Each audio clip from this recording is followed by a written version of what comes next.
Na nimalizie hotuba yangu. Sote tunatambua kuwa mwaka huu wa 2025 nchi yetu inatarajia kufanya uchaguzi mkuu wa rais, wa bunge na madiwani.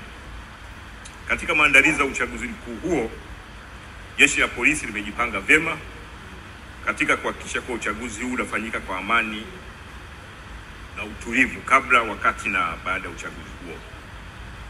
Mheshimiwa Rais, tunakuahidi nchi hii ni salama. Nchi hii ina amani. Jeshi hili la polisi haliko tayari kumvumilia yeyote atakayeleta uvunjifu wa amani kwa sababu yoyote ile. Kwa hiyo sisi kama jeshi la polisi tuna wivu mkubwa na amani ya nchi yetu, na tutalinda amani, utulivu wa nchi hii kwa wivu mkubwa kipindi chote kabla, wakati na baada ya uchaguzi huu.